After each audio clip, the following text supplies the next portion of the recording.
Hello दोस्तों, कैसे आप लोग। आशा करता हूँ आप सभी बहुत अच्छे होंगे। और आप लोगों को मैं बहुत बहुत धन्यवाद दूंगा ताकि आप मेरी ट्यूटोरियल पसंद कर रहे हैं।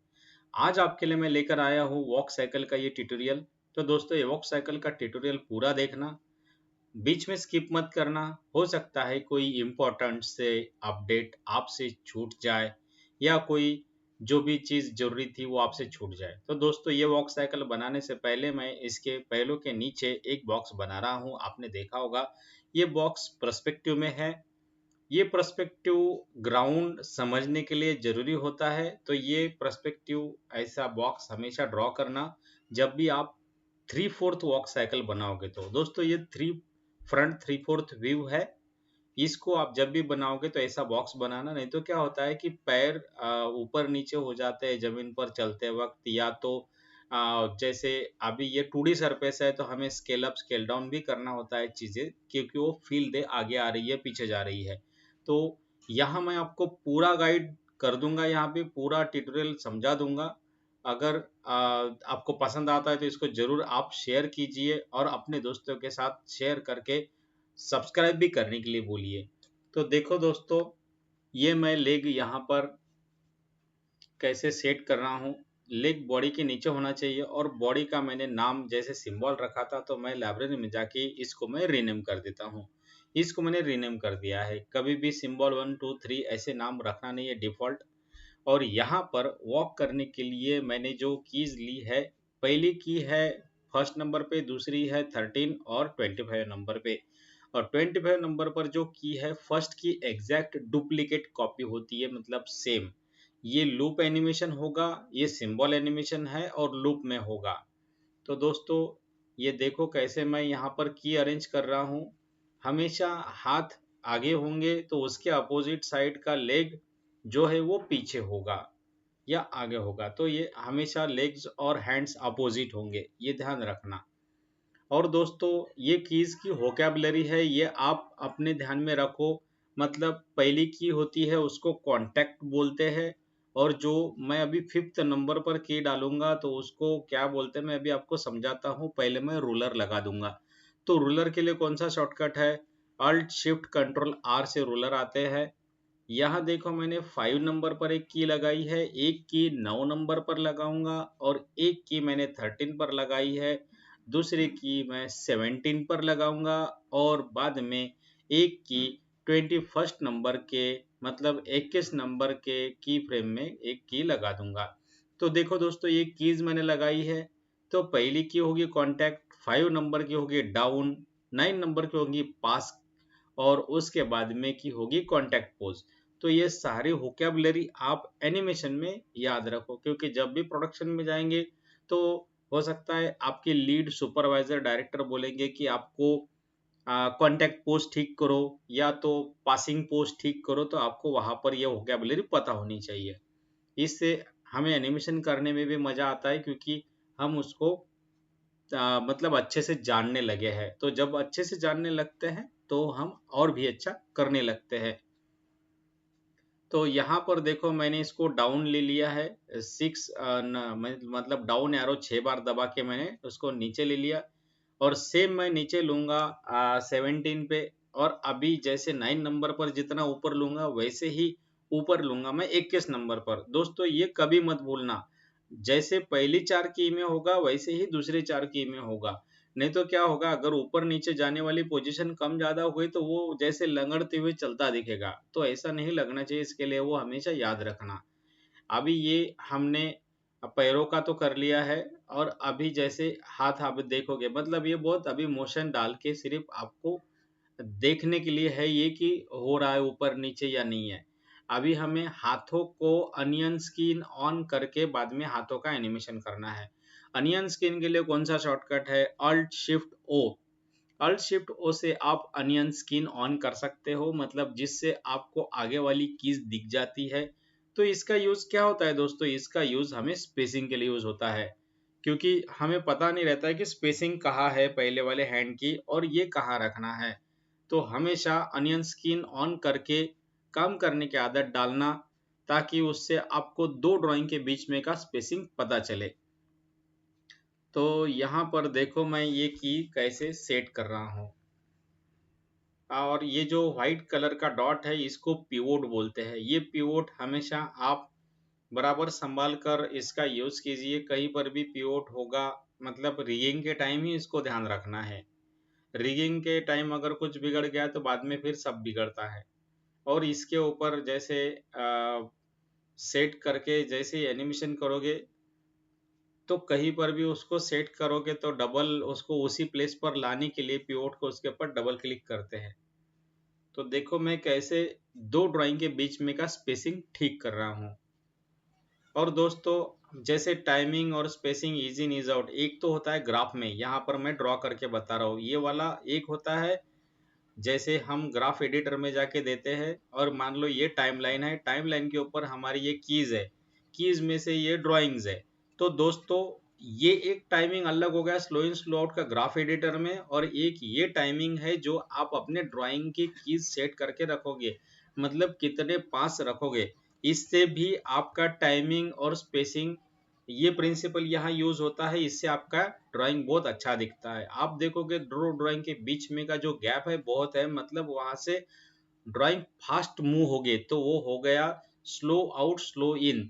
तो ये भी ध्यान रखना, सिर्फ ग्राफ एडिटर में टाइम एडजस्ट करने से आपका एनिमेशन अच्छा दिखेगा ऐसा नहीं है। आपको वो स्पेसिंग भी दो ड्राइंग के बीच में का बराबर करना है, उससे आपका एनिमेशन बहुत अच्छा दिखेगा। देखो यहाँ पर मैं जैसे जैसे सेट करते जाऊंगा तो आपको एनिमेशन की ब्यूटी दिखती रहेगी। तो यहाँ देखो मैं जैसे ही हिला रहा हूँ ये ड्राइंग, तो कैसे दोनों को पकड़ के, क्योंकि ऊपर का जो बाइसेप होता है वो पेरेंट और नीचे का होता है वो चाइल्ड होता है। ये चाइल्ड और पेरेंट मतलब ये एक लैंग्वेज होती है, वोकेबलरी है, इसको ध्यान में रखना। क्योंकि बाइसेप मूव होगा तो फोरम मूव होगा, फोरम मूव होगा तो पाम मूव होगा। तो ये सब एक दूसरे से कनेक्टेड होते हैं, लेकिन ये वैसे नहीं होते, हमें इनको समझ के चलना पड़ता है। तो हम इनको ऐसे ही क्यों मूव कर रहे हैं, क्योंकि ये चाइल्ड पेरेंट एक साथ रहे। वैसे तो मैंने पाम को उसी फोरम के अंदर रख दिया है, इसके लिए वो उसका अपने आप चाइल्ड हो चुका है, लेकिन बाइसेप और फोरम अलग है। देखो दोस्तों ये कैसे मूव हो रहा है आपको दिख रहा होगा। मेरा सॉफ्टवेयर थोड़ा सा मतलब स्लो चलता है, मुझे पता नहीं क्यों। जब इसको मैं मोशन ट्विन लगाता हूँ HWF में मुझे सही दिखता है, लेकिन ये इशू क्या है मुझे पता नहीं, जब भी सॉल्व हो जाएगा ठीक है। या आप में से किसी को टेक्निकल नॉलेज है तो आप मुझे सजेस्ट कर सकते हैं कि क्या इशू होगा ये। नहीं तो जिस दिन मुझे पता चलेगा तो मैं इसके ऊपर भी एक वीडियो बना दूंगा। दोस्तों आप आर्यंत ड्राइंग क्लासेस करके यूट्यूब में सर्च करेंगे तो यहाँ मेरा चैनल आ जाता है। इस पर बहुत सारे वीडियोस है, इस पर जाइए। और ये मान लो दोस्तों आपके लिए एक सुपर मार्केट है, मतलब इस पर आपको सिर्फ एनिमेशन नहीं, इस पर एनिमेशन भी मिलेगा, ड्राइंग भी मिलेगा, हैंड राइटिंग भी मिलेगा, और कैलीग्राफी भी मिलेगा, और किड्स के लिए ड्राइंग मिलेगा। ये मतलब बहुत ही अच्छा चैनल आपके लिए मैं लेकर आया हूँ। एक ही जगह पर सब आपको मिलेगा। आपको 10 चैनल के नाम याद रखने की जरूरत नहीं है, सिर्फ आपको एक ही नाम याद रखना है, वो है अरिहंत ड्राइंग क्लासेस, जिसके ऊपर ड्राइंग रिलेटेड है, एनिमेशन रिलेटेड है, कैलीग्राफी सुधारने के वीडियोस है, हैंड राइटिंग सुधारने के वीडियोस है। दोस्तों इस चैनल पर आज आज ही सब्सक्राइब करके रखिए, क्योंकि इस पर आगे बहुत ही अच्छे अच्छे वीडियोस आने वाले हैं। तो दोस्तों देखो ये वाला राइट हैंड अभी मैंने इसको अच्छे से टाइमिंग सेट किया है। अभी मुझे लेफ्ट हैंड का टाइमिंग सेट करना है, तो वो भी मैं इसी तरीके से करूँगा। तो इसके लिए हमें थोड़ा सा वीडियो फास्ट करना पड़ेगा, मैं वीडियो फास्ट कर लूँगा। और लेग्स में भी कैसे एनिमेशन करना है देखो, ये जो हमने बॉक्स बनाया वो बॉक्स हमें गाइड करेगा कि हमें पैर कहाँ रखना है, पैर किस लाइन में जा रहा है। अगर ये नहीं हम सिर्फ ब्लाइंडली पैर को हिलाते जाएंगे तो दोस्तों वो पैर जब भी हम कोई लैंड रखेंगे तो वो जमीन के अंदर जाता हुआ आता हुआ या खटखट ऐसा मतलब उसमें अच्छे से प्ले नहीं होगा, तो वो अच्छा नहीं लगेगा। तो हर चीज हमें प्रिंसिपल के साथ ही करना है। और यहाँ देखो मैंने जो दूसरे नंबर की कीज पे जो शूज रखा था वो पास रखा था, और 9 नंबर वाला 10 जो 13 नंबर है उसके पास रख रहा हूँ, क्योंकि यहाँ पर भी वही प्रिंसिपल होगा, स्लो आउट स्लो इन। और यहाँ मैं जूता छोटा कर रहा हूँ दोस्तों, स्केल डाउन कर रहा हूँ। ये जूता छोटा क्यों कर रहा हूँ मैं, क्योंकि दोस्तों जब हमारी आंखों से चीजें दूर जाएगी तो वो चीजें छोटी होती हुई नजर आती है। दोस्तों यहाँ जो शूज मैंने छोटा किया ये एनिमेशन का नहीं, ये ड्राइंग का प्रिंसिपल है। इसके लिए ड्राइंग में भी थोड़ा ध्यान रखना जरूरी है। ड्राइंग जैसे जैसे हमारा इम्प्रूव होता जाएगा वैसे वैसे एनिमेशन की प्रोडक्टिविटी बढ़ती जाएगी, एनिमेशन हमें बहुत अच्छे से समझ में आता जाएगा। तो ड्राइंग भी करते रहिए दोस्तों, ड्राइंग इसके लिए बहुत इम्पोर्टेंट चीज़ है और हम इसको पता नहीं इग्नोर क्यों करते हैं ड्राइंग के लिए। लेकिन दोस्तों जिस दिन आपको ड्राइंग आने लगेगा, मजा आने लगेगा, तो आप सच में अपने आप का शुक्रिया करोगे कि यार ये मैंने बहुत अच्छी चीज स्टार्ट की है, इससे तो एनिमेशन भी अच्छा हो गया और मजा भी बहुत आने लगा है। दोस्तों ये कुछ कमेंट्स है जिनको मैं यहाँ पेश कर रहा हूँ और आप सभी को मैं अपने दिल से शुक्रिया देता हूँ कमेंट करने के लिए। ऐसे ही कमेंट करके अपना प्यार दिखाइए। थैंक यू दोस्तों। ये आपकी जो कमेंट्स है यही मुझे जल्दी जल्दी वीडियोस बनाने के लिए मजबूर कर रही है और आप ऐसे ही मुझे मजबूर कीजिए अच्छे अच्छे कमेंट करके और मैं आपके लिए बहुत अच्छे अच्छे वीडियोस लेकर आऊंगा। इसका नेक्स्ट पार्ट भी आएगा दोस्तों, इस बच्चे को कंपोज कैसे करना है एक सीन में, वो वीडियो भी मैं आपके लिए जरूर लेकर आऊंगा। तो ये अभी तक हवा में ही रहेगा, ठीक है, 9 नंबर पे, और ये लैंड होगा 13 पे। तो दोस्तों ये कंटिन्यू देखते रहिए। देखो मैं कैसे कैसे इसको सेट कर रहा हूँ। यहाँ पर जैसे अभी सिंबल हमारे बराबर सही हमने बनाई, इसके लिए मैं इसको स्ट्रेच कर पा रहा हूँ। अगर सिंबल हम सही से नहीं बनाएंगे, मतलब जो सिंबल का जो एरिया होता है वो अगर सही नहीं है ना, तो आपके सिंबल आप बाहर से खींचकर स्ट्रेच एंड स्क्वैश नहीं कर पाओगे। तो सिंबल बनाते वक्त भी आपको बहुत उसकी केयर करना है। ये मैंने मेरे पुराने वीडियोस में समझाया है, आप वो जरूर वीडियो देखिए कि जो सिंबल बनाते वक्त उसका जो बॉक्स होता है वो रेक्टेंगल का जो शेप है उसके अकॉर्डिंग कैसा आए, ये मैंने समझाया है। ये जरूर देखे, ये मैंने बाइक वाले वीडियो में समझाया है जब मैंने रोड एनिमेट किया है। तो दोस्तों वो वीडियो जरूर जाकर देखिए, नहीं तो हम कहीं पर भी F8 प्रेस कर देते हैं और हाँ ठीक है मेरी रिगिंग हो गई है, सिंबल मैंने बना लिया है। ऐसे नहीं होता है।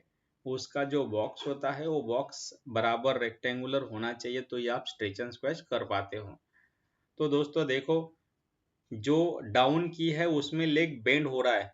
हाँ, जैसे अभी नया ये 17 नंबर पर डाउन गया तो लेफ्ट लेग ये हो गया, बेंड हो गया। और शुरू में 5 वाले में डाउन गया तो राइट लेग बेंड हो गया। तो ये बेंड करना मत भूलना दोस्तों, क्योंकि ये एक प्रिंसिपल है, जैसे हम नीचे जाएंगे तो लेग बेंड होगा। और रियल लाइफ में हमें इतना पता नहीं चलता है दोस्तों, एनिमेशन जो सेकंड वाइज होता है, तो यहाँ हमें हर पोज पर ध्यान देना होता है। तो आप भी ऐसे ही ऑब्जर्वेशन कीजिए और frame by frame animated movie देखिए। एनिमेशन मूवी देखना हमें अच्छा लगता है, लेकिन जब भी आप देखोगे तो उसको फ्रेम बाय फ्रेम प्ले करके देखिए, तो आपको उसके अंदर की जो ब्यूटी है वो पता चलेगी कि हर पेज पर हर फ्रेम पर ड्राइंग कैसे बदल रहा है। उससे आपका ड्राइंग भी इम्प्रूव हो जाएगा, आपकी स्टडी भी हो जाएगी। दोस्तों यहाँ मैं ये ढूंढ रहा हूँ कि कन्वर्ट लेयर टू सिंबल, जो अपडेटेड एनिमेट है उसमें आता है, इसमें है नहीं। तो इसमें हमें क्या करना है, कॉपी लेयर्स करना है। कॉपी लेयर्स करके हम क्या करेंगे, एक न्यू लेयर यहाँ पर ले लेंगे। न्यू लेयर लेकर मैं एक ऐसे ही बॉक्स ले लूँगा और उसको सिंबल में कन्वर्ट कर दूंगा। और ये कन्वर्जन होने के बाद में मैं उसके अंदर जाकर जो भी मैंने लेयर कॉपी की है वही लेयर मैं उसी में जाके पेस्ट कर दूंगा। तो उससे क्या होगा कि मुझे एक नया सिंबल मिल जाएगा। उस सिंबल के अंदर ये बच्चा पूरा एनिमेटेड है, देखो। और अंदर ये रहेगी 25 फ्रेम और बाहर हमको प्ले करना है 24 फ्रेम। वो 24 फ्रेम इसके लिए प्ले हमें करना है ताकि फर्स्ट और लास्ट की वाला ड्राइंग सेम होता है। अगर आपने वैसे ही रखा और वो प्ले हो गया तो आप समझिए कि जैसे 25 नंबर की और फर्स्ट सेम होने के कारण 2 बार प्ले होगा ड्राइंग। तो इससे क्या होगा, एनिमेशन में जर्क आ सकता है। इसके लिए मेन सिंबल बाहर से 24 रखना है और अंदर एनिमेशन 25 फ्रेम का रहेगा। तो अभी देखो मैं इसको प्ले करके दिखा रहा हूँ तो ये कितना अच्छे से प्ले हो रहा है। कहीं ग्लिचेस है उसको हमें बाद में एडजस्ट करना है, लेकिन सबसे पहले आपको अपना एनिमेशन जो भी है वो पूरा कर लेना है। जैसे ही एनिमेशन पूरा होता है बाकी की चीज़ें आपको बाद में करनी है।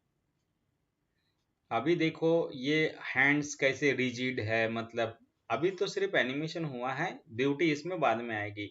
ब्यूटी क्या होती है, इसमें हमें डिले ऐड करना है, ये बाद में स्लो इन स्लो आउट करना है, ये सब हम करेंगे बाद में। आप देखना ये कितनी अच्छी वॉक लगने लगती है।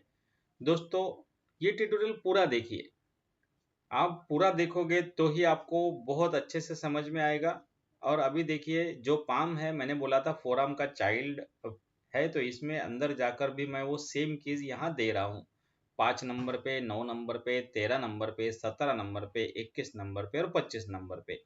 तो ये क्यों दे रहा हूँ दोस्तों, क्योंकि ये पाम जो है ना, मतलब हमारा पंजा, ये फॉलो करेगा फोर आर्म को, फोर आर्म फॉलो करेगा बाइसेप को। तो जब ये डिले चलेगा ना, मतलब थोड़ा थोड़ा, तो बहुत मजा आएगा, एनिमेशन देखने में काफी अच्छा लगेगा।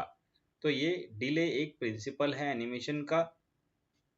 एनिमेशन के हमें प्रिंसिपल्स जो 12 बताए जाते हैं, तो वो अच्छे से समझ लेना है और उनको यूज करना अपने एनिमेशन में। कोई कठिन बात है नहीं। अभी देखो यहाँ मैंने अंदर तो काम किया, बाहर प्ले नहीं हो रहा क्योंकि यहाँ सिंबल सिंक नहीं है, तो इसको राइट क्लिक करके सिंक्रोनाइज सिंबल जरूर कीजिए। सिंक्रोनाइज से क्या होता है कि वो जो हमने अंदर जो काम किया है वो बाहर दिखने लगता है। और ये इशू क्यों आता है दोस्तों, अगर हमने शुरू से ही अंदर सेम फ्रेम रखी हो एनिमेशन से पहले तो इशू नहीं आता है, लेकिन हमने एनिमेशन के बाद में अंदर की डाली होगी तो तब तब वो इशू आता है ज़्यादातर। तो अभी देखो इधर का हैंड बराबर डिले तो जा रहा है लेकिन स्पेसिंग सही नहीं है। जब ये स्पेसिंग सही होगी तो वो एनिमेशन भी अच्छा दिखने लगेगा। तो हम इसकी स्पेसिंग भी ठीक कर लेते हैं। देखो जैसे जैसे स्पेसिंग ठीक करूंगा मैं, और दोनों फोर आर्म और बाइसेप दोनों को एक साथ पकड़ना है और पिवोट बराबर इसका रखना है। और जैसे ही आपने इसका पिवोट सेट कर दिया तो समझ लो कि मतलब आप सही काम कर रहे हो। अगर पिवोट कहीं हर इसको हिला रहे तो मुश्किल जाएगा। यहाँ थोड़ा जर्क हो रहा था, इसके लिए मैंने जो उसका लेफ्ट लेग है उसकी फर्स्ट की 25 नंबर पर कॉपी करके पेस्ट कर दी। तो उसके लिए लेयर कॉपी के लिए कौन सा शॉर्टकट है, अल्ट प्रेस करके ड्रैग करेंगे तो कॉपी हो जाती है एग्जैक्ट। अभी देखो बारीकी से देखना, इधर का शूज थोड़ा सा पीछे जाते जाते झटका दे रहा है, तो ये भी सब सही करेंगे, लेकिन ये धीरे धीरे सब होता जाएगा। इसको मैंने थोड़ा सा फास्ट प्ले करके रखा है क्योंकि इसको एक्चुअल में अगर रखूंगा ना तो ये बहुत टाइम लेता था दोस्तों। मैं नहीं चाहता कि आपको जो सीखने की उत्सुकता है उसमें ज़्यादा टाइम जाए, मैं आपका टाइम भी बचाऊंगा। सिर्फ दोस्तों आपको इसको पूरा देखना है।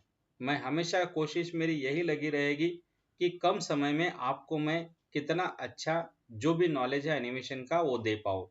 और जो भी बारीकियाँ मैं जानता हूँ या मैं सीख चुका हूँ अपने सीनियर से, अपने लीड से, या अपने कंपनी में जो भी डायरेक्टर थे उनसे, तो मैं वही आप तक जरूर पहुँचाऊँगा दोस्तों।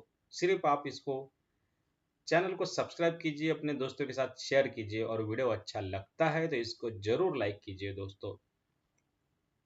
आप सभी की कमेंट्स मुझे बता ही रही है कि आपको मेरे वीडियोस बहुत पसंद आ रहे हैं। यहाँ हमें ग्राफ एडिटर में जाके टाइमिंग दे देना है, तो यहाँ मैं टाइमिंग दे दूंगा 50, क्योंकि एक तो स्पेसिंग हमने ठीक की, और ये जो अभी हम यहाँ ग्राफ एडिटर में टाइम दे रहे मतलब ये सॉफ्टवेयर जो खुद का जो ये रहता है ड्राइंग के बीच में का स्पेसिंग ये खुद ठीक करेगा दोस्तों।